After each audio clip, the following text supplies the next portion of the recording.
I don't like fool, I said as they looked at me in shock. Oh, how foul the fool was. My mother wouldn't let me leave the house, if you could call it a house, without eating something. Her heart was weak and I can't afford to fix it, so instead I do as she says. Whenever I try to disagree with her, she holds her side and wails in pain.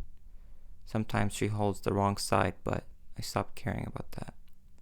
There it was in my hand. It was in a plastic bag, but the bag was in my hand, which was no different to me. Except for the fact that it wasn't falling through these waning fingers onto the floor.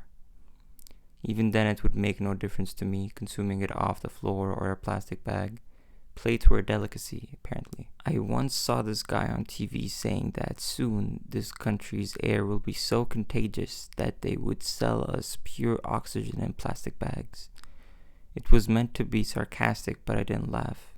I saw his suit, his inflection, and his clear sky blue eyes. I wondered if he had ever eaten a thing out of a plastic bag. My mother had always wanted a TV, but I didn't see the point. We didn't have electricity half of the time, and even if we did, why would you want to look at a TV? It only shows people we can't be and things that affect people who can't afford TVs. Why wouldn't you look at the huge dull triangles our ancestors left us and wonder if they would have ever eaten something off a plastic bag? I would have appreciated a small shiny circle, but that wouldn't have been as effective at reminding me of my failings every day. I opened the door, if you could call it a door.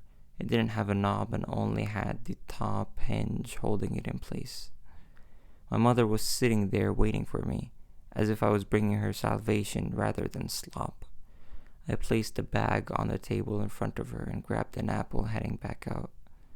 At least I know that no matter who you are or on what you eat, everyone eats fruit. I remember one time I went to the city that wasn't this city, if you could call this a city. I didn't do anything in particular, just me and my friend Fathi. We never did anything in particular. We had nothing to do, no wives or children, just mothers that seemed content with being fed and sheltered.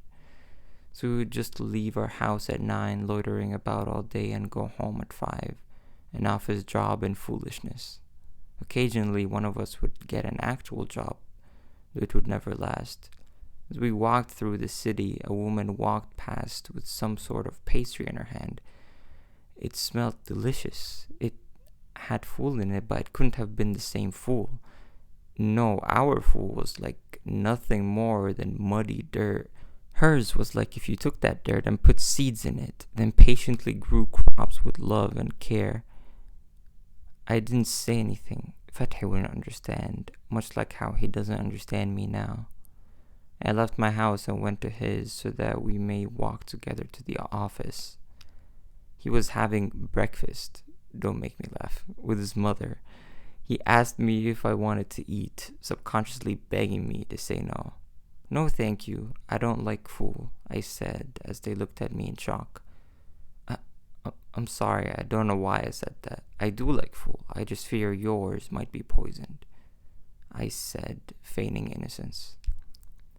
They both looked at me, even more stunned than before. I moved my head at them, signaling that they please continue eating. I knew that there was nothing wrong with their fool.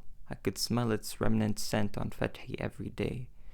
When Fethi twinged at his next bite, I'm sure it was only because of what I said.